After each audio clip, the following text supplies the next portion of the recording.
और परिवार छोड़ने के बाद रोहिणी आचार्य का एक और पोस्ट सामने आया है। मुझे जलील किया गया है, ये रोहिणी आचार्य की ओर से इसका जिक्र किया गया है। मुझे गंदी गालियां दी गई हैं, मारने के लिए चप्पल उठाया गया है। कल एक बेटी मजबूरी में रोते हुए मां बाप बहनों को छोड़ करके आई है। मुझसे मेरा मायका छुड़वाया गया, मुझे अनाथ बना दिया गया। आप सब मेरे रास्ते कभी ना चलें।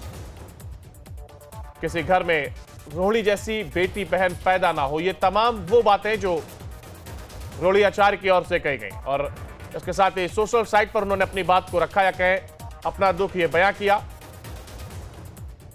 परिवार छोड़ने के बाद रोहिणी आचार्य का ये पोस्ट जो कि सामने आया है, जिसमें उन्होंने जिक्र किया कि मुझे जलील किया गया है, गंदी गालियां दी गई हैं, मुझे मारने के लिए चप्पल तक उठाई गई है।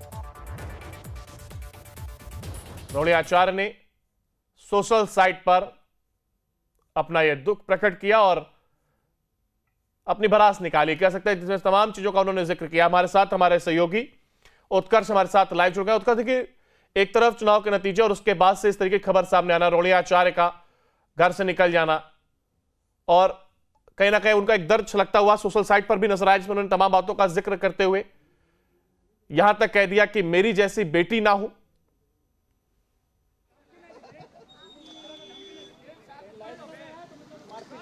बिल्कुल अंकुर, देखिए, जो घटनाक्रम बीते शाम से नजर आ रहा है, जिस तरीके से रोहिणी आचार्य ने सबसे पहले सोशल मीडिया पर वो पोस्ट किया और बताया कि मुझे पार्टी और परिवार से निकालने के लिए कहा गया। उसके बाद देर रात वो पटना से दिल्ली के लिए रवाना हो जाती हैं। रात को पटना एयरपोर्ट पर उन्होंने कहा कि मुझे चप्पल से मारने की कोशिश की गई। जब मैं अपनी बातों को वहां रख रही हूं तो परिवार वाले मेरे साथ नहीं दे रहे हैं। और थोड़ी देर पहले रोहिणी आचार्य का जो सोशल मीडिया एक्स पर पोस्ट आया है, वो कहीं ना कहीं पार्टी के खिलाफ, परिवार के खिलाफ जो है वो बोलती नजर आ रही है और अपने दुख को जो है वो प्रकट करती हुई नजर आ रही हैं।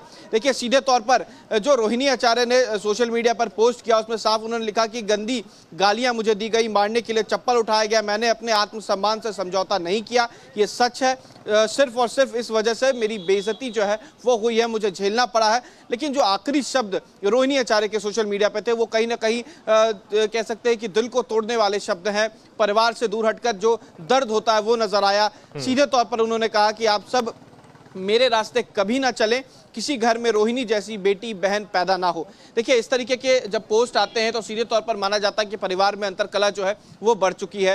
पहले तेज प्रताप यादव, अब रोहिणी आचार्य, दोनों ऐसे नेता हैं जो लालू यादव के सबसे करीबी थे। और रोहिणी आचार्य ने तो किडनी देकर लालू यादव को जीवित किया, दूसरी जिंदगी दी। आज उन्हें घर से बाहर जो है वो कर दिया गया, बेघर कर दिया गया। तो ये सवाल जरूर उठ रहा है। हालांकि रोहिणी आचार्य फिलहाल कुछ बोलने से बचती नजर आ रही है। कल एयरपोर्ट पे बयान देने के बाद वो सीधे दिल्ली रवाना हो चुकी हैं। लेकिन दिल्ली तो चली गई हैं, लेकिन बिहार में राजनीतिक हलचल और साथ ही साथ परिवार में कलह जो है वो खत्म नहीं हो रहा।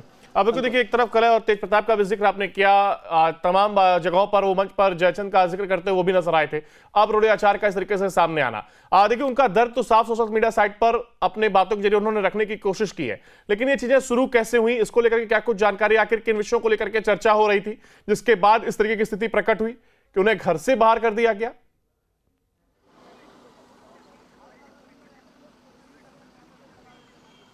बिल्कुल, देखिए, घर से बाहर कर दिया गया, जो पूरी घटनाक्रम हुई उसको लेकर बहुत सवाल खड़े हो रहे हैं। देखिए, सबसे पहली बात है कि जब संजय यादव को लेकर बात सामने आई, क्योंकि संजय यादव तेजस्वी यादव के सलाहकार हैं, संजय यादव को लेकर जब सवाल खड़ा हुआ तो ये कहा गया कि संजय यादव को हटाया नहीं जा रहा है। लेकिन चुनाव में शिकस्त के बाद संजय यादव पर जो सवाल खड़ा हुआ, उसके बाद तमाम जगहों से प्रतिक्रिया आनी शुरू हो गई। सबसे पहले तेज प्रताप यादव ने जयचंद का जिक्र किया था और कई बार सीधे तौर पर संजय यादव पर सवाल खड़ा किया। अब रोहिणी आचार्य ने भी सवाल खड़ा किया और कार्यकर्ताओं का भी ये साफ कहना है कि संजय यादव जो हैं वो किसी से ना मुलाकात करते थे, ना तेजस्वी यादव से मिलने देते थे। एक तरफा जो कह सकते हैं कि अपने आप को बनाकर रखे हुए थे, दूसरे से मुलाकात नहीं करना और खास तौर पर तेजस्वी यादव से किसी को मिलने नहीं देना, ये कहीं ना कहीं उन पर भारी पड़ गया है। अब संजय यादव जो है वो बैकफुट पर आ चुके हैं। संजय यादव फिलहाल किसी से मुलाकात नहीं कर रहे और जो घटनाक्रम कल राबरी आवास पर हुआ है, जिस तरीके का जिक्र खुद रोहिणी आचार्य ने किया है, ये कहीं ना कहीं बता रहा है कि संजय यादव का दबदबा परिवार में किस तरीके से हो चुका है। और एक और नाम सामने आया था, रमीज, एक ऐसा नाम जो एसपी यादव के दोस्त हैं, पूर्व सांसद के परिवार से आते हैं, तो ये तमाम चीजें सामने आई हैं। लेकिन अब क्या लालू यादव की फैमिली की तरफ से होता है, क्या संजय यादव को बाहर किया जाता है या आज भी सलाहकार के तौर पर रहते हैं, क्योंकि जिस बेटी ने उन्हें किडनी दी आज उसे घर से बाहर कर दिया गया, एक बड़ी चिंता का विषय आरजेडी परिवार के लिए जरूर हो गया। बिल्कुल, सवाल जरूर यहाँ पर तमाम खड़े हो रहे हैं, लेकिन यानी ये भी कहा जा सकता है कि बीते दिन के साथ ही तमाम अन्य खबरें भी निकलकर सामने आ सकती हैं, क्योंकि जिस तरीके की स्थिति बनती हुई दिखाई दे रही है उससे कहीं ना कहीं यही मैसेज कन्वे हो रहा है।